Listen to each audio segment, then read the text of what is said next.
നമസ്കാരം. മുകേഷ് സ്പീക്കിങ്ങിലേക്ക് സ്വാഗതം. മുകേഷ് സ്പീക്കിങ്ങിൻ്റെ പല തരത്തിലുള്ള പല എപ്പിസോഡുകൾ, ഒന്നിനൊന്നും ബന്ധമില്ലാത്ത ഓർമ്മകളൊക്കെ നമുക്ക് പറയാൻ കഴിഞ്ഞു, പങ്കിടാൻ കഴിഞ്ഞു. എന്നാൽ പല ആൾക്കാരും, എനിക്ക് തോന്നുന്നു ആ കാലഘട്ടത്തിലുള്ള ആൾക്കാരായിരിക്കും കൂടുതലും. പിന്നെ ഈ കാലഘട്ടത്തിലുള്ള ആൾക്കാർക്ക് ആ കാലഘട്ടത്തിൽ എന്ത് സംഭവിച്ചു, ഇങ്ങനെയൊക്കെയുള്ള തമാശകളും ഇങ്ങനെയൊക്കെയുള്ള കാര്യങ്ങളൊക്കെ സംഭവിച്ചിരുന്നോ എന്നുള്ളതിൻ്റെ ഒരു രസവുമൊക്കെ ഞാനുമായിട്ട് പല സന്ദർഭങ്ങളിലും പങ്കിട്ടിട്ടുണ്ട്.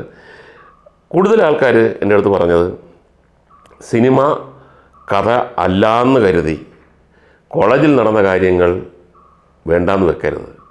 കോളേജിന് വേണ്ടിയാണ് ഞങ്ങൾ വെയിറ്റ് ചെയ്യുന്നത്. കോളേജിൽ നടന്ന സംഭവങ്ങൾ, ആ കാലഘട്ടത്തിൽ നടന്ന സംഭവങ്ങൾ, ഒരുപാട് വ്യത്യസ്തമായിട്ടുള്ള അഭിപ്രായങ്ങൾ വരുന്നുണ്ട്.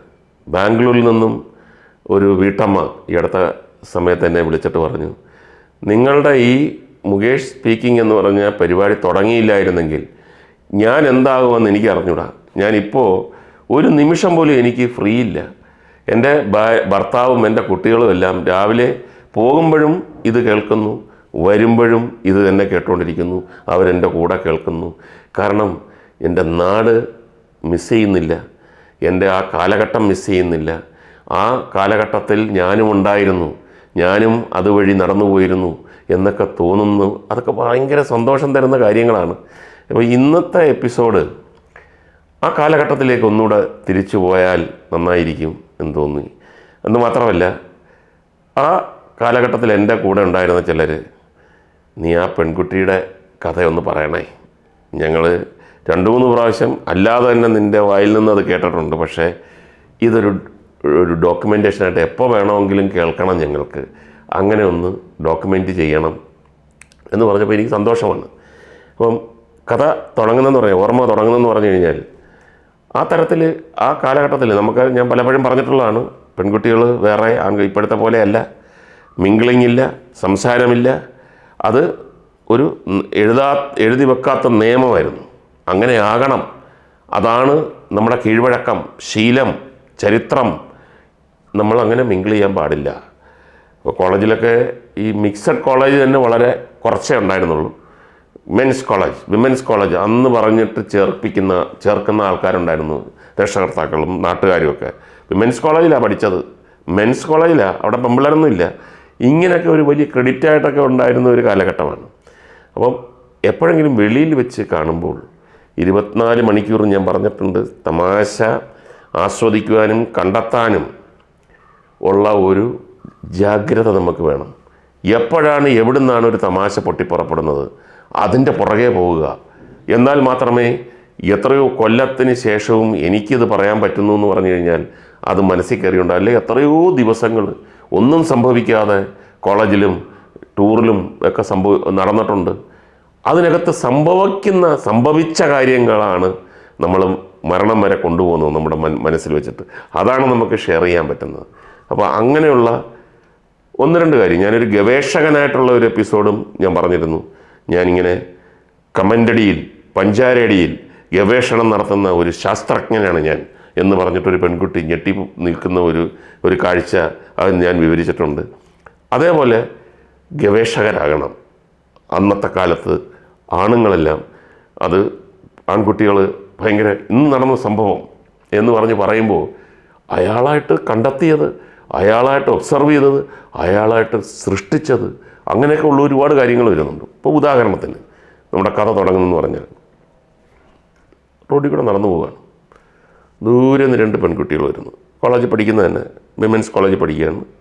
ഞാൻ നടന്നങ്ങോട്ട് പോകുന്നു. വിജനമായ റോഡാണ്.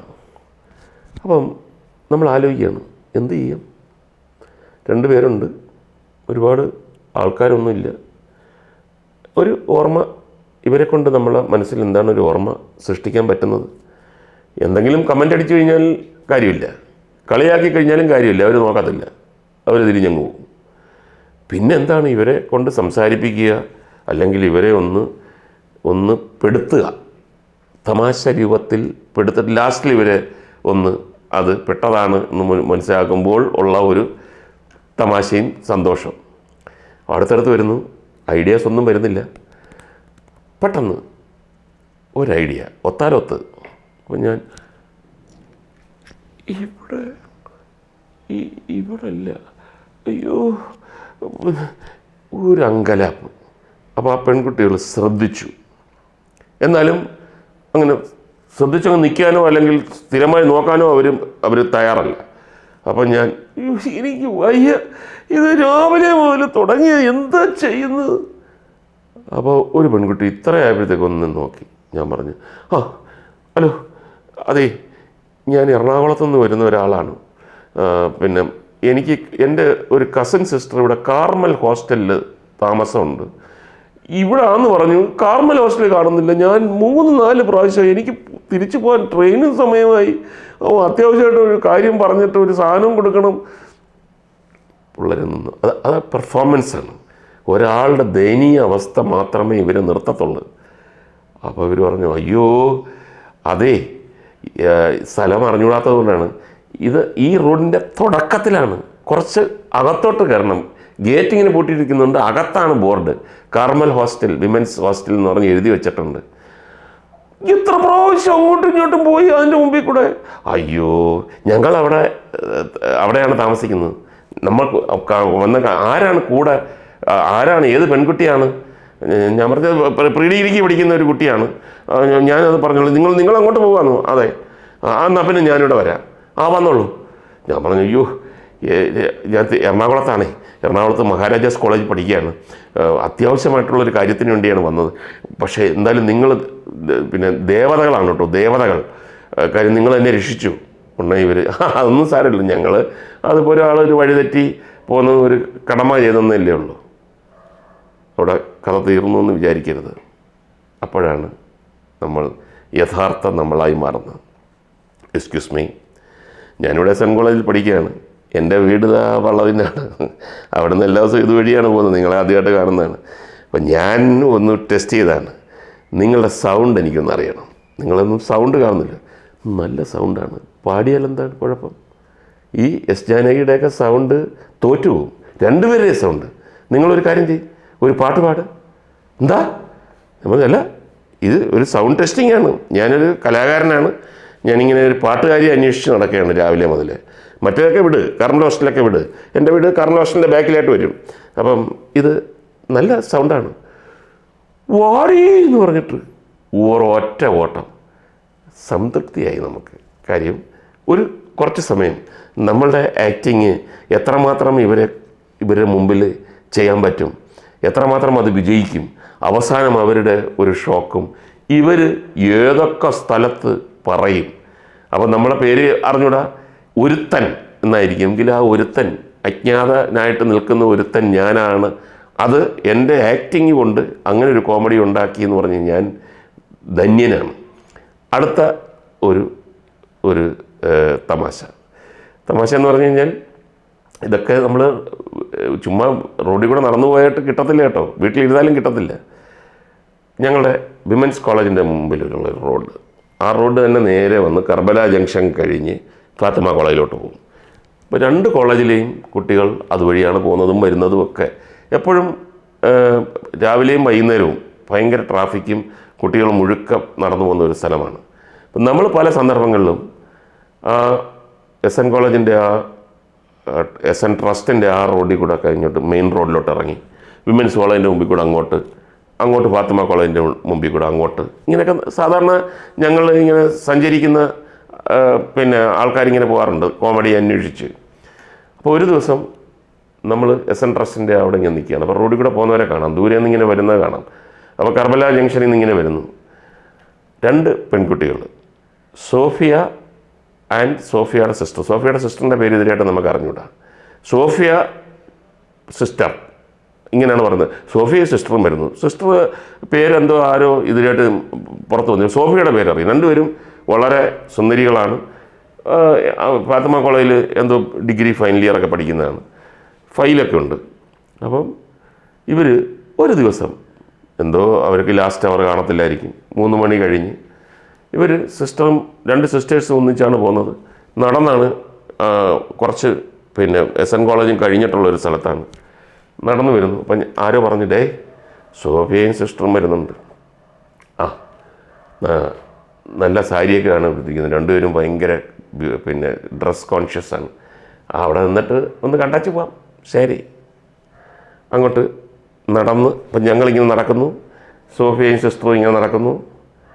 പെട്ടെന്ന് നമ്മളെയൊക്കെ അത്ഭുതപ്പെടുത്തിക്കൊണ്ട് ഒരു 20 പോത്തും എരുമയും ഈ സൈഡിൽ നിന്ന് ഞങ്ങളുടെ മുമ്പിൽ കൂടെ റോഡിലോട്ട് ഇറങ്ങി. അപ്പോൾ അവരിങ്ങനെ മേഞ്ഞ് നടക്കുകയാണ്, ഒരു 20 എരുമയും പോത്തും ഒന്നിച്ചിങ്ങനെ. അപ്പോൾ അതിൻ്റെ നടുക്കായി സോഫിയയും സിസ്റ്ററും ഒരിക്കലും പ്രതീക്ഷിച്ചില്ല ഈ പോത്തുകൾ ഇങ്ങനെ വരുമെന്ന്. അവരിങ്ങനെ സൈഡിലോട്ട് മാറി ഇങ്ങനെ നടക്കുന്നുണ്ട്. പോത്തുകളിങ്ങനെ പോകുന്നുണ്ട്. പോത്തുകളും വളരെ സ്ലോ ആയിട്ട് നടക്കുന്നുണ്ട്, ഇവരും നടക്കുന്നുണ്ട്, ഇവർ നിൽക്കുന്നില്ല. അപ്പം നമ്മൾ വരുന്നു. ഈ ഒരു കാഴ്ച എന്ന് പറഞ്ഞു കഴിഞ്ഞാൽ വേണമെങ്കിൽ ഇവരുടേതാണ് ഈ പോത്ത്. ഇവർ ഇങ്ങനെ മേഞ്ഞ് കൊണ്ട് നടക്കുകയാണെന്ന് വേണമെങ്കിൽ ഒരു ആംഗിളിൽ നമുക്ക് ചിന്തിക്കാം.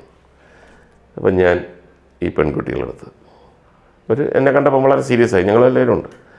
അപ്പം ഞാൻ പറഞ്ഞു, ഡേയ് കണ്ടു പഠിക്കടാ, സോഫിയയുടെ സിസ്റ്ററിനെയും കണ്ടു പഠിക്കുക. രാവിലെ കോളേജിൽ വരും, പോത്ത് എരുമയും ഇവർ വളർത്തുന്നതാണ്. ഇവർ ഇവിടെ കൊണ്ട് മേയാൻ വിട്ടിട്ട് കോളേജിൽ പോകും. തിരിച്ച് പോകുമ്പോഴത്തേക്ക് ഇതും പോത്തുമായിട്ട് വീട്ടിൽ പോകും. ഭയങ്കരമായ ഇങ്ങനെ നമ്മൾ റോൾ മോഡൽസ് ആവണം. കാര്യം ഈ അച്ഛൻ്റെ അമ്മയുടെയും കാശ് മേടിച്ച് കോളേജിൽ പഠിക്കുന്നതല്ല മാന്യത.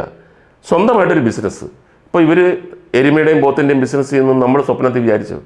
പക്ഷേ അവരത് സക്സസ്ഫുള്ളായിട്ട് ചെയ്ത് 20 പോത്തായി. ഒരു പോത്തി തുടങ്ങിയ ഇല്ലേ സോഫിയ? കാര്യം അതൊന്നും ഇവർക്ക് താങ്ങാനുള്ള, ഇപ്പോഴത്തെ പെൺകുട്ടികളാണെങ്കിൽ തന്നെ പോത്ത് നീ പോടാ പോത്ത എന്ന് പറയും. പക്ഷേ അന്ന് ഇവർക്ക് ഈ പോത്തിൻ്റെ നടുക്കുന്ന് മാറാനും പറ്റുന്നില്ല. ഏകദേശം അവരുടെ വീട്ടിൻ്റെ ആ വളവ് വരെ ഓരോരുത്തരും ആരാണിത് കറക്കുന്നത്? എരുമയെ കറക്കുന്നത് ആരാണ്? സോഫിയാണോ സോഫിയുടെ സിസ്റ്ററാണോ? അപ്പോൾ ഇരുന്നാണോ കറക്കുന്നത്? ഒരു പോത്തിന് ഒരു എരുമയ്ക്ക് എത്ര പാല് കിട്ടും? ഈ പോത്തിന് നിങ്ങൾ വെട്ടാൻ കൊടുക്കുന്നത് എങ്ങനെയാണ്? പിന്നെ വെളിയിൽ നാൾ വരുമോ അതോ കൊല്ലത്ത് തന്നെ വെട്ടാൻ കൊടുക്കൂ? ഇങ്ങനെ അവരെ അവിടം വരെ തേജോവധം ചെയ്ത് പൊട്ടിച്ചിരിച്ച് ഈ സോഫിയയും സിസ്റ്ററും പല സ്ഥലത്തും പിൽക്കാലത്ത് പറഞ്ഞിട്ടുണ്ട്. വളരെ സൂക്ഷിക്കണം കേട്ടോ നിങ്ങളെല്ലാവരും. ആ പോത്ത് എരുമയും പോകുന്ന സമയത്ത് ആരും റോഡിൽ കൂടെ പോകരുത്. ചില പോത്തന്മാരുണ്ട് നമ്മളെ തകർത്ത് കളയുന്നത്. അപ്പോൾ ഇതെന്ന് പറഞ്ഞു കഴിഞ്ഞാൽ പോത്ത് വരുമ്പോൾ ഇതിനകത്ത് നിന്ന് ഇതിനപ്പുറം ഒരു തമാശ നമുക്ക് ലഭിക്കില്ല. അടുത്തത് ഏറ്റവും കൂടുതൽ ആവശ്യപ്പെട്ട ഒരു കഥയാണ് അന്നാമ്മയുടെ കഥ എന്ന് പറഞ്ഞിട്ട് കൊല്ലത്തുള്ള എൻ്റെ കാലഘട്ടത്തിലുള്ള ഒരുപാട് പേര് നീ അന്നാമ്മയുടെ കഥ ഇതിലായിട്ടും പറഞ്ഞിട്ടില്ലല്ലോ. അന്നാമ്മയുടെ വളരെ പെക്യൂലിയറായിട്ടുള്ളൊരു കഥയാണ്. അന്നാമ്മയുമായിട്ടുള്ള എൻ്റെ ആ സമ്പർക്കം അല്ലെങ്കിൽ അവരുമായിട്ടുള്ള മീറ്റിങ് എൻ്റെ ഒരുപാട് ഭാഗ്യം കൂടെ അതിനകത്തുണ്ട്. ഒരു ഭാഗ്യം കൂടെ വന്നെങ്കിൽ മാത്രമേ ആ കോമഡിയൊക്കെ ലോകത്ത് നടക്കത്തുള്ളൂ. ഭാഗ്യമില്ലെങ്കിൽ ഒരിക്കലും നടക്കത്തില്ല. ഞാൻ പല സന്ദർഭങ്ങളിലും അത് ചിന്തിച്ചിട്ടുണ്ട്. കാര്യം എത്രയോ ആൾക്കാരുടെ ഇടയിൽ നിന്നും നമ്മളുടെ ആ ഒരു ജാഗ്രതയോടുള്ള അല്ലെങ്കിൽ ഒരു നിമിഷം പോലും നമ്മൾ ശ്രദ്ധയില്ലാതെ നമ്മൾ പോകരുത്, കാര്യം തമാശ എവിടെയാണെന്ന് നമുക്ക് അറിഞ്ഞുകൂടാ, അങ്ങനെ കിട്ടിയ 2 ഇൻസിഡൻസാണ്. അന്നാമ്മ കൊല്ലത്ത് ഫാത്തിമ കോളേജിൽ പഠിക്കുന്ന ഒരു കുട്ടിയാണ്. അന്നാമ്മ സ്പോർട്സുകാരിയാണ്. ലോങ് ജമ്പ്, ട്രിപ്പിൾ ജമ്പ് ഇതിനൊക്കെ സ്ഥിരമായിട്ട് ജില്ലാ ലെവലിലും സ്റ്റേറ്റ് ലെവലിലുമൊക്കെ അന്നാമ്മ പങ്കെടുത്തിട്ടുണ്ട്. അതേപോലെ തന്നെ അന്നാമ്മ കലാകാരിയുമാണ്. പാട്ട് മത്സരത്തിൽ അന്നാമ്മ ഫസ്റ്റാണ്. അപ്പോൾ എല്ലാവർക്കും അന്നാമ്മയോടുള്ള ആരാധനയും ബഹുമാനവും ഒക്കെ. ഒരാൾക്ക് 2 കഴിവ് എങ്ങനെ വന്നു? ചെറിയ കഴിവല്ല, എല്ലാം സ്റ്റേറ്റ് ലെവലിലാണ്. പാട്ടിനാണെങ്കിലും സ്റ്റേറ്റ് ലെവലിലാണ്, മറ്റേതിലാണെങ്കിലും സ്റ്റേറ്റ് ലെവലിലാണ്. ഇതിനൊക്കെ പോരാത്തതിന് വളരെ എക്സർസൈസും കാര്യങ്ങളും രാവിലത്തെ ഓട്ടോ അതും ഇതെല്ലാം വെച്ചിട്ട് അന്നത്തെ കാലത്ത് ഫിറ്റായിട്ട് എനർജറ്റിക്കായിട്ടുള്ള സുന്ദരിയായിട്ടുള്ള ഒരു പെൺകുട്ടിയാണ് അന്നാമ്മ. ഒരുപാട് ആരാധകരാണ് അന്നാമ്മയ്ക്ക്. അന്നാമ്മ അങ്ങനെ മൈൻഡ് ചെയ്യേണ്ട ആവശ്യമില്ല. അന്നത്തെ കാലത്ത് എന്ന് പറഞ്ഞു കഴിഞ്ഞാൽ അന്നാമ്മയെ പോലുള്ളൊരു പെൺകുട്ടി അങ്ങനെ ആരുടെടുത്തും സംസാരിക്കേണ്ട ആവശ്യമോ മിങ്കിളുണ്ട്. അന്നാമ്മയുടെ ഫ്രണ്ട്സ് എല്ലാം പെൺകുട്ടികൾ തന്നെയാണ്. ഒരു ഇൻ്റർ കോളേജ് ഡിസ്ട്രിക്റ്റ് ഈ കൊല്ലം ജില്ലയിലുള്ള എല്ലാ കോളേജുകളുടെയും ഒരു സ്പോർട്സ് മീറ്റാണ് first scene. Lal Bahadur Shastri stadium കൊല്ലത്തിൻ്റെ മെയിൻ സ്റ്റേഡിയമാണ്. ഒരുപാട് ആൾക്കാരിരിക്കുന്ന സ്ഥലമാണ്. അപ്പം ഇങ്ങനെ മീറ്റ് തുടങ്ങുന്നു രാവിലെ. കൊല്ലത്തുള്ളതല്ലാത്ത ഒരാൾ വന്നു കഴിഞ്ഞാൽ ആദ്യം വിചാരിക്കുന്നു കൊല്ലത്ത് ഇത്രയും കായിക പ്രേമികളോ, ഗ്യാലറി നിറഞ്ഞിരിക്കുകയാണ്. എല്ലാ കോളേജിലുള്ള ആൾക്കാരും, പുറത്തുനിന്ന് കോളേജിൽ പഠിക്കാത്ത ആൾക്കാരുമൊക്കെ ഈ സ്പോർട്സ് മീറ്റ് കാണാൻ വേണ്ടി വന്നിരിക്കുകയാണ്. അപ്പോൾ തെറ്റിദ്ധാരണ വെറുതെയാണ്. ഇത് സ്പോർട്സിനോടുള്ള കമ്പമോ സ്പോർട്സിൻ്റെ പ്രേമികളോ അല്ല. ഇത് അന്നാമ്മയെ കാണാൻ. അന്നാമ്മ ഒരു ഷോർട്ട്സ് ഇട്ടുകൊണ്ടാണ് വരുന്നത്. ഒരു ഷോർട്ട്സും ഒരു ടീഷർട്ടും, തലയിലൊരു കെട്ട് മുടി ഇങ്ങനെ പറക്കാതിരിക്കാൻ വേണ്ടി. ആ ഒരു കാഴ്ച കാണാനാണ് ഈ ഇരിക്കുന്ന ഗാലറിയിലിരിക്കുന്ന മുഴുവൻ ഭൂരിപക്ഷം ആൾക്കാർ. അപ്പം എല്ലാവരും ഇങ്ങനെ അകത്തോട്ട് ഇങ്ങനെ നോക്കുകയാണ്. സൈഡിൽ നിന്നാണ് ലോങ് ജമ്പ് തുടങ്ങാറായി, വിസിലേക്ക് അടിക്കുന്നുണ്ട്, അന്നാമ്മയെ കാണാനില്ല. അപ്പം ആരും തന്നെ സ്റ്റേഡിയത്തിലേക്ക് നോക്കുന്നില്ല. വേറെ മത്സരങ്ങളൊക്കെ നടക്കുന്നുണ്ട്, എല്ലാവരും അങ്ങനെ സൈഡിലോട്ടാണ് നോക്കുന്നത്, അവിടെ നിന്നാണ് വരുന്നത്. അപ്പം ഒരു കയ്യടി. അപ്പോൾ വേറെ സ്ഥലത്തൊക്കെ ശ്രദ്ധിച്ചിരുന്ന എല്ലാവരും അന്നാമ്മ ഇങ്ങനെ നടന്നു വരികയാണ്. ഒരു ചെറിയ ഷോർട്ട്സ്, ആ സമയമാകുമ്പോഴേ അന്നമ്മ മാറ്റത്തുള്ളൂ. അതുവരെ ലോങ് സ്കർട്ടും ഒരു പുതപ്പുമുണ്ട്. ആ ടൈം ആകുമ്പോഴത്തേക്ക് പുതപ്പും മാറ്റി ലോങ് സ്കർട്ടും മാറ്റിയിട്ട് വരുന്നു. പിന്നെ നെഞ്ചിടിപ്പോടെ എല്ലാവരും നോക്കിയിരിക്കുകയാണ് അന്നാമ്മ ചാടുന്നത്. അപ്പോൾ അന്നാമ്മ അവിടെ നിന്ന് വന്ന് അന്നാമ്മ ഫസ്റ്റ് തന്നെ അതിനൊരു കൈയടിയൊക്കെ ഉണ്ട് വേറെ. അപ്പം മുടിയെല്ലാം കെട്ടി ഒരു ബാൻഡൊക്കെ ഇട്ടിട്ട് അന്നാമ്മ ആരും ശ്രദ്ധിക്കത്തില്ല. അന്നാമ്മ അവിടെ നിന്ന് ഓടി വന്ന് ചാടുന്നു. അപ്പം ഞാൻ എൻ്റെ ഒരു ഹോൾഡും കാര്യങ്ങളൊക്കെ വെച്ചിട്ട് ഞാൻ ആ പിറ്റിൻ്റെ അടുത്തൊക്കെ നിൽക്കാം. ഗാലറിയിൽ ഇരിക്കേണ്ട ആവശ്യമില്ല. ചില കാര്യങ്ങൾ നടത്തിപ്പിൻ്റെയൊക്കെ ഒരു സംഭവങ്ങളൊക്കെ ഉണ്ട്, അതൊക്കെ നമ്മൾ നേടിയെടുത്തതാണ്. അങ്ങനെ ഞാനവിടെ നോക്കിയത് പെട്ടെന്ന് ഞാൻ എൻ്റെ അന്ന് ഇട്ടിരുന്ന ഡ്രസ്സ്, അതൊക്കെയാണ് ഈ ഭാഗ്യം എന്ന് പറയുന്നത്. ക്യാൻവാസ് ഷൂസ്, ഈ സ്റ്റേഡിയമൊക്കെ ആയതുകൊണ്ട് ചെരുപ്പ് മാറ്റി ക്യാൻവാസ് ഷൂസ്, ഒരു ട്രാക്ക് സ്യൂട്ട്, അത് ഞാൻ ബാസ്ക്കറ്റ്ബോൾ ടീമിലുണ്ട്. അപ്പോൾ അവിടെ അന്ന് തന്ന ഒരു ട്രാക്ക് സ്യൂട്ടും ഒരു വെള്ള ടീഷർട്ടും. വേണമെങ്കിൽ ഞാനൊരു പ്രധാനപ്പെട്ട അത്ലറ്റാണെന്ന് പറഞ്ഞാൽ, മത്സരത്തിന് വന്ന ഒരാളാണെന്ന് പറഞ്ഞു കഴിഞ്ഞാൽ വിശ്വസിക്കും. കുട്ടികളെ ട്രെയിൻ ചെയ്യുന്ന ഒരാളാണ്. ചില സീനിയർ സ്റ്റുഡൻസൊക്കെ ട്രെയിൻ ചെയ്യും. അങ്ങനെ ഉള്ള ഒരാളായിട്ടും തെറ്റിദ്ധരിക്കാം. ഞാൻ തന്നെ എന്നെ നോക്കിയിട്ട് ശരിക്കും ഒരു സ്പോർട്സ് നടത്തിപ്പുകാരൻ്റെ ഒരു ലക്ഷണമൊക്കെ ഉണ്ട്. അപ്പോൾ അടുത്ത് നിന്ന് ഒരുത്തൻ തൊപ്പി വെച്ചിരിക്കുന്നു. ഞാൻ പറഞ്ഞു തൊപ്പി ഞാൻ തൊപ്പി ഞാൻ വെയിൽ ഞാൻ പറഞ്ഞിട്ട് തൊപ്പിയും കൂടെ വെച്ചപ്പോഴത്തേക്ക് കറക്റ്റ് സംഭവമായി. എന്തെങ്കിലും വരുമായിരിക്കും, ഇത്രയും ദൈവം തന്നതല്ലേ, എന്തെങ്കിലും വന്ന് ചാടുമായിരിക്കും. അപ്പം അവിടുന്ന് അന്നാമ്മ ഫസ്റ്റിൽ ഉള്ള ചാട്ടം ഓടുന്നു. എല്ലാവരും ആ ആരാധകരാണ്, അന്നാമ്മയുടെ ആരാധകരെല്ലാവരും ഭയങ്കര ക്ലാപ്സ് വന്ന് അന്നാമ്മ ചാടുന്നു. ഫൗൾ. ഈ അനാവശ്യമായിട്ടുള്ള ഈ കയ്യടിയും ബഹളവും ആ പ്രതീക്ഷയൊക്കെ വന്നിട്ട് അന്നാമ്മയുടെ കോൺസെൻട്രേഷൻ ഒന്ന് പോയിട്ട് ഫൗളായിപ്പോയി. അത്രയൊക്കെ മതി ഒരു പെൺകുട്ടിയുടെ മനസ്സ് തകരാനും കണ്ണു നിറയാനൊക്കെ. അപ്പോൾ എല്ലാവരോടും ഓ സൗണ്ട് വന്നു. അന്നാമ്മ തിരിഞ്ഞു നോക്കുന്നു. അന്നാമ്മയ്ക്ക് പറയണമെന്നുണ്ട്, നിങ്ങൾ ഈ ബഹളം ഉണ്ടാക്കി കോൺസെൻട്രേഷൻ എന്നൊക്കെ പറയാനുണ്ട്, പക്ഷേ വേറെ നിവർത്തിയില്ല. അന്നാമ്മ അങ്ങോട്ട് മാറി നിൽക്കുകയാണ്. അപ്പോൾ എല്ലാവരും വന്ന് അന്നാമ്മയെ ഫൗളായിപ്പോയി. അപ്പോൾ അന്നാമ്മയുടെ കണ്ണ് കലങ്ങി. കാര്യം 3 ചാൻസ് ഉണ്ട്, എന്തായാലും ഫസ്റ്റ് ചാൻസിലാണ് അന്നാമ്മ ഫസ്റ്റ് അടിക്കുന്നത്. അപ്പോൾ നല്ല ചാട്ടമായിരുന്നു, പക്ഷേ ഫൗളായിപ്പോയി. പെട്ടെന്ന് എനിക്കൊരു തള്ളവരലിൽ നിന്നൊരു ചെറിയ പെരുപ്പിങ്ങനെ വന്നിട്ട് ഞാൻ നേരെ വന്നിട്ട്, അന്നാമ്മ ഫാത്തിമ കോളേജിലേ അല്ലേ? അന്നാമ്മ അതെ. ഞാൻ ഉപദേശിക്കാമെന്ന് വിചാരിക്കരുത്, ഞാൻ ഒരുപാട് കുട്ടികളെ നേരെയാക്കിയിട്ടുള്ള ആളാണ്, അതുകൊണ്ട് എൻ്റെ ഒരു എക്സ്പീരിയൻസ് വെച്ച് പറയുകയാണ്. അപ്പോൾ ഒന്നുകൊണ്ടൊന്ന് ശ്രദ്ധിച്ചു. അതായത് നമ്മൾ ഈ ചാടുമ്പം ഈ ചാടുന്ന ലൈനിൽ നിന്ന് അങ്ങോട്ട് നമ്മൾ സ്റ്റെപ്പ് എണ്ണി വേണം പോകാൻ. അവിടുന്ന് ഓടി വരുന്നത് നമ്മൾ കറക്റ്റായിട്ടുള്ള ഒരു കാൽക്കുലേഷൻ തെറ്റിപ്പോകും. നമ്മൾ ഇവിടുന്ന് അങ്ങോട്ട് മനസ്സിൽ പിന്നെ പറഞ്ഞാൽ മതി 1 2 3 4 അങ്ങനെ എത്ര വേണോ അവിടെ പോയി നിന്നിട്ട് നമ്മുടെ മനസ്സിൽ 16ാമത്തെ സ്റ്റെപ്പ് ലയൻ എന്നുള്ള ഒരു ചിന്ത ഉണ്ടെങ്കിൽ ഫോളോ ആവത്തില്ല. അപ്പം അത് അന്നാമ്മയെ സംബന്ധിച്ചിടത്തോളം ഒരു പുതിയ അറിവായിരുന്നു. സാധാരണ അന്നാമ്മ അങ്ങനെ ചെയ്തിട്ടില്ല. അവിടുന്ന് ഓടി വന്നങ്ങ് ചെയ്യുന്നതാണ്. അപ്പോൾ കാൽക്കുലേഷൻ തെറ്റും. അപ്പോൾ ഈ ഫുൾ പിന്നെ ഗാലറി മുഴുക്കെ ആൾക്കാർക്ക് എന്നെ അറിയാം. ഞാൻ ഈ അന്നാമ്മയെ ഇതേ കണക്ക് കോമഡി ഉണ്ടാകാൻ വേണ്ടി നോക്കുകയെന്നറിയാം. ഈ അനാവശ്യമായിട്ട് എന്തോ പിന്നെ അന്നാമ്മയെ കൊണ്ട് ചെയ്യിപ്പിക്കാനുള്ള പരിപാടി എല്ലാവരും ക്ഷമയാണ്.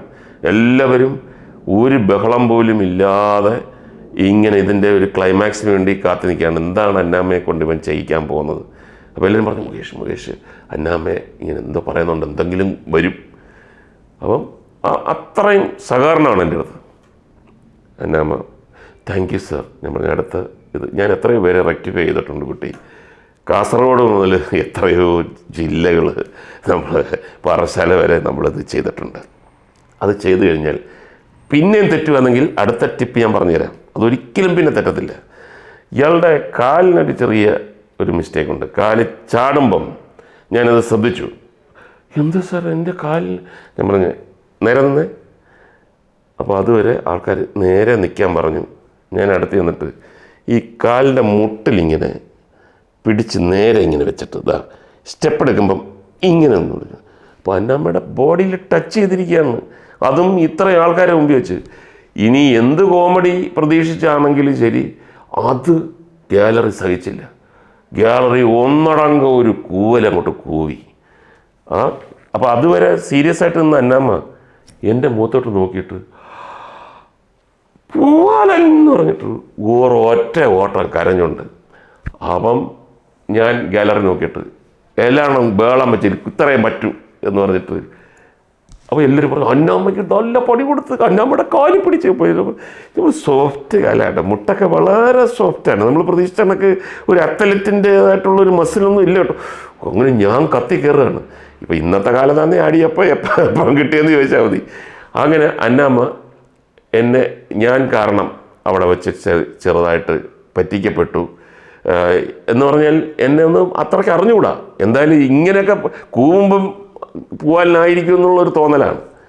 ഇതെല്ലാം മറന്നു. പിറ്റേ ദിവസം കോളേജിൽ വന്നപ്പോൾ എല്ലാവരും പറഞ്ഞു, എന്തായാലും ഫാത്തിമ കോളേജിലുള്ളവന്മാർക്കൊന്നും അത്ര ഇഷ്ടപ്പെട്ടില്ല കേട്ടോ. പിന്നെ നീ തമാശയായിട്ട് ഇത് ചെയ്തു, അന്നാമ്മയ്ക്ക് ചെറിയ പണി കൊടുത്തെന്ന് പറഞ്ഞപ്പോൾ എല്ലാവരും അങ്ങ് സമ്മതിച്ചാണ്. അല്ലാതെ അവർ കോളേജിൽ പഠിക്കുന്ന ഒരു പെൺകുട്ടി, ഞാൻ പറഞ്ഞേ ഹ്യൂമർ എന്ന് പറഞ്ഞു കഴിഞ്ഞാൽ എല്ലാവർക്കും ഇഷ്ടപ്പെടും. ഇതിപ്പം ഒരു ഇത്രയും ജീനിയസ് ആയിട്ട്, ഇത്രയും സ്റ്റൂഡിയസ് ആയിട്ട്, ഇത്രയും ശ്രദ്ധയോടെ അന്നാമ്മ ഒരു ട്രെയിനർ എന്നുള്ള നിലയിൽ എന്നെ അടുത്ത് പെരുമാറി എന്ന് പറഞ്ഞു കഴിഞ്ഞാൽ തന്നെ ആൾക്കാർ അപ്രിഷ്യേറ്റ് ചെയ്തില്ലേ. അതുകൊണ്ടാണ്, അതിനകത്തൊന്നും നമ്മൾ നോക്കേണ്ട ആവശ്യമില്ല. രണ്ടാമത്തെ ഇൻസിഡൻറ്റ്, കടപ്പാക്കട സ്പോർട്സ് ക്ലബ്, അതിൻ്റെ ഒരു ഓഡിറ്റോറിയം ഉണ്ട്. യുവകലാ സാഹിതി ഒരു പിന്നെ ഓർഗനൈസേഷനാണ്. അവരുടെ കലാമത്സരങ്ങൾ നടക്കുന്നു. കടപ്പാക്കട സ്പോർട്സ് ക്ലബിൻ്റെ നിറഞ്ഞു നിൽക്കുകയാണ്. എല്ലാ കോളേജിലും ഉള്ള ആൾക്കാരുണ്ട്. ഞാൻ മിമിക്രി മത്സരത്തിൽ പങ്കെടുക്കാൻ വേണ്ടി അവിടെ വരുന്നു. അന്നാമ്മ ഒരു കസവ് സാരിയൊക്കെ ഉടുത്ത് ചന്ദനക്കുറിയൊക്കെ ഇട്ടിട്ട് ഒരു പ്രത്യേക സ്റ്റൈലിൽ പാടുന്ന പാട്ട് അങ്ങനത്തെ ഒരു പാട്ടായതുകൊണ്ടായിരിക്കണം പാട്ട് മത്സരത്തിൽ പങ്കെടുക്കാൻ വേണ്ടി അന്നാമ്മ വന്നിരിക്കുന്നു. അപ്പോൾ എനിക്കൊരു ഡൗട്ടുണ്ട്. കുറേ നാളായി സ്റ്റേഡിയത്തിൽ വെച്ചിട്ട് ഒരു ദാരുണ സംഭവം ഉണ്ടായത്. എന്നെ മനസ്സിലാക്കുമോ, എന്നെ കണ്ടാൽ തിരിച്ചറിയുമോ എന്നൊക്കെ ഒരു ചെറിയ ഭയമുണ്ടെങ്കിലും ഞാൻ പ്രത്യേക തരത്തിലുള്ള ഒരു എക്സ്പ്രഷൻ കിട്ടുന്നു. ഡ്രസ്സ് നോക്കിയപ്പം വെള്ള ജുബ്ബ. അപ്പോൾ അന്ന് യേശുദാസിൻ്റെ ഈ പിന്നെ ഒരു സ്റ്റൈല് കീപ്പ് ചെയ്യുന്നൊരു ഒരു ട്രെൻഡ് ഉണ്ടായിരുന്നു. വെള്ളമുണ്ട്, വെള്ള ജുബ്ബ ചെറുതായിട്ട് മടക്കി വെച്ചിട്ടുണ്ട്. അതാണ് എൻ്റെ ഡ്രസ്സ്. അതൊക്കെ എന്ന് പറഞ്ഞാൽ ദൈവം കോമഡിയിൽ ഇടപെടുന്ന പ്രത്യേക തരത്തിലുള്ള മുഹൂർത്തങ്ങളാണ്. അപ്പം ഞാൻ പറഞ്ഞ് കണ്ടു കഴിഞ്ഞാൽ ഒരു ഗായകനെന്നോ ഒരു പാട്ട് പഠിപ്പിക്കുന്ന ആളെന്നോ മത്സരത്തിൽ പങ്കെടുക്കുന്ന ആളെന്നോ ഒക്കെ വിചാരിക്കുക കണ്ടു കഴിഞ്ഞാൽ. അപ്പം എങ്ങനെയാണ് അന്നാമ്മ കായികമായിട്ട് ഉള്ളത് കഴിഞ്ഞു. ഇനിയിപ്പം ഈ കലയിലെന്താണ് ചെയ്യേണ്ടത് എങ്ങനെ വല്ലതും വന്നു ചാടുമോ ദൈവമേ എന്ന് പറഞ്ഞ് നമ്മൾ അലർട്ടായിട്ട് നിൽക്കുകയാണ്. അത്രയേ ഉള്ളൂ, നമുക്ക് അത്രേ പറ്റത്തുള്ളൂ. അപ്പം അന്നാമ്മ നോക്കിയപ്പോൾ അന്നാമ്മ സൈഡ് കർട്ടൻ്റെ അപ്പുറത്ത് അങ്ങോട്ട് തിരിഞ്ഞ് ഒരു പാട്ടിൻ്റെ വരികളിങ്ങനെ പാടി നോക്കുകയാണ്. പക്ഷേ അന്നാമ്മയുടെ എക്സ്പ്രഷനിൽ നിന്ന് എനിക്ക് മനസ്സിലാവുന്നുണ്ട് പാട്ട് ശരിയാവുന്നില്ല, ട്യൂൺ എവിടെയോ തെറ്റുന്നുണ്ട്. അയ്യോ പറഞ്ഞത് ഇത് ഞാൻ കണ്ടു. ഞാൻ പറഞ്ഞു ഒരു വഴി തുറന്നു വരുന്നുണ്ടേ. സൈഡിൽ കൂടെ വന്നു. വേറെ ആരും ശ്രദ്ധിക്കത്തില്ല, നമ്മളല്ലേ ശ്രദ്ധിക്കത്തുള്ളൂ. സൈഡിൽ കൂടെ വന്നിട്ട് അന്നാമ്മത്തല്ലേ കുട്ടിയുടെ പേര്? അതെ, ഫാത്തിമ കോളേജിലല്ലേ? അതെ. എന്താ കൺഫ്യൂഷൻ വല്ലതും ഉണ്ടോ? ഞാനിവിടെ എൻ്റെ കുറച്ച് കുട്ടികളിവിടെ പാട്ട് മത്സരത്തിൽ വരുന്നുണ്ട്. കൺഫ്യൂഷൻ വല്ലതും ഉണ്ടോ? പാട്ട് സാറാണോ? പാട്ട് സാറാന്ന് വേണമെങ്കിലും പറയാം. ഞാൻ മത്സരത്തിൽ ഇവരെ ട്രെയിൻ ചെയ്യുന്നുണ്ട്. എന്താണ് പ്രോബ്ലം എന്താ? ഞാൻ കുറച്ച് നേരമായിട്ട് കാണുന്നുണ്ട്. You are worried. സാറേ, പുലയനാർമണിയമ്മ പുമുല അവിടെ എന്തോ തെറ്റില്ലേ സാറേ? സാർ പറ. പുലയനാർമണിയമ്മ പൂമുല്ലക്കാവിൽ പുലയനാർമണിയമ്മ പൂമുല്ല ആട്ടി പൂമുല്ലക്കാവിലമ്മ. അപ്പം ദൈവത്തിനും അങ്ങനെ സഹിക്കത്തില്ല. ഈ ഗാലറിയിലിരുന്ന ഈ കൂവലിൻ്റെ കൂടെയും ദൈവമുണ്ട്. ഒരു കാറ്റങ്ങോട്ട് വന്നിട്ട് ഈ മന്ദമാരുതൻ ആഞ്ഞു വീശി എന്നൊക്കെ പറയുന്ന പോലെ അതുവരെ നല്ല സ്മൂത്തായിട്ടിരുന്ന കാറ്റങ്ങോട്ട് വന്നിട്ട് ഈ സൈഡ് കട്ടൻ അങ്ങ് പൊങ്ങി അങ്ങോട്ട് പോയപ്പോഴത്തേക്ക് ഓഡിയൻസ് കാണുന്ന കാഴ്ച ആട്ടി ഒന്നുകൂടെ പറഞ്ഞു പൂമുല്ല ഒന്ന് ഈ കുട്ടി പൂമുല്ല അങ്ങനെയല്ല പൂമുല്ല. ഒരു കൂവലങ്ങോട്ട് വന്നിട്ട് നിറഞ്ഞു നിന്ന് കൂവൽ തീരുന്നത് വരെ കാറ്റ് പിടിച്ചു നിന്നുള്ളതാണ്. അതാണ് കോമഡിയും കാറ്റും ദൈവവും ഒക്കെ ആയിട്ടുള്ള ബന്ധം. അന്നാമ്മ എൻ്റെ മുഖത്ത് നോക്കിയിട്ട് പൂവാലെന്ന് കുട്ടി പൂമോടെ ഒറ്റ പോക. അങ്ങനെ ഒരു കായികപരമായിട്ടും കലാപരമായിട്ടും ഒരാളുടെ പുറത്ത് നമ്മളൊന്ന് ചെറുതായിട്ട് മേഞ്ഞ് കോമഡി ഉണ്ടാക്കാൻ ശ്രമിക്കുക. ഇതൊരു പക്ഷേ നമ്മൾ പെട്ടെന്നിങ്ങനെ കേൾക്കുമ്പോൾ അത് അവർക്ക് വിഷമമായോ എന്നൊക്കെ തോന്നുമായിരിക്കും. അതിനാണ് ടെയിലൻറ്റ്. എക്സാം എല്ലാം കഴിഞ്ഞു. ഞാൻ ബലൂൺ എന്ന സിനിമയിൽ അഭിനയിക്കാൻ പോകുന്നു. അന്നാമ്മയുടെ ഫൈനൽ ഇയർ എക്സാം കഴിഞ്ഞിട്ട് PGക്കായിരുന്നു. അപ്പോൾ അന്നാമ്മയെ ഒരു ട്യൂട്ടോറിയൽ കോളേജിൻ്റെ മുമ്പിൽ വെച്ചെന്ന് ഞാൻ കാണുന്നു. അപ്പം അന്നാമ്മ കുറച്ച് ഗൗരവമുള്ള PGയൊക്കെ ആകുമ്പോൾ കുറച്ച് നാൾ കഴിഞ്ഞത്. അപ്പോൾ ഞാൻ ഓപ്പോസിറ്റ് നടന്നു വരികയാണ്. അപ്പോൾ അന്നാമ്മയുടെ ഫ്രണ്ട്സൊക്കെ ഉണ്ട്. അപ്പോൾ ഞാൻ അന്നാമ്മ എന്നെ നോക്കി ചിരിക്കത്തില്ലെന്നറിയാം. ഞാൻ അന്നാമ്മയെ നോക്കി നല്ല ചിരി മിസ്സാവരുതെന്നുള്ള ഒരു ചിരിയുണ്ട്. ഇങ്ങനെ ചിരിച്ചു കൊണ്ടേയിരുന്നു. അപ്പോൾ അന്നാമ്മ ഈ ചിരിയെ അതിജീവിക്കാൻ അന്നാമ്മയ്ക്ക് കഴിഞ്ഞില്ല. അന്നാമ്മ ഇയാൾ നാനായിലൊക്കെ വായിച്ച് ഇയാൾ സിനിമയിൽ അഭിനയിക്കുന്ന അങ്ങനൊന്നുമില്ല അന്നാമ്മ. ചെറിയ ഒരു സിനിമ കിട്ടി. ഒരു സിനിമ മാത്രമേ ഉള്ളൂ. അത് അങ്ങനെ അഭിനയിക്കണമെന്നുള്ള താല്പര്യത്തിൽ നിൽക്കുകയാണ്.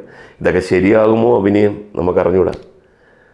അപ്പോൾ അന്നാമ്മ എൻ്റെ അടുത്ത് പറഞ്ഞു ശരിയാവും, ഇയാളുടെ കയ്യിലിരിക്കുന്ന അഭിനയത്തിൻ്റെ പകുതി പോരെ സൂപ്പർ സ്റ്റാർ ആവാൻ എന്ന് പറഞ്ഞിട്ട് നടന്നു പോകുന്ന അന്നാമ്മയാണ് എൻ്റെ മനസ്സിലുള്ള last shot. Thank you Annamma. ഇന്നത്തെ എപ്പിസോഡ് ഇവിടെ അവസാനിപ്പിക്കുന്നു. നന്ദി, നമസ്കാരം.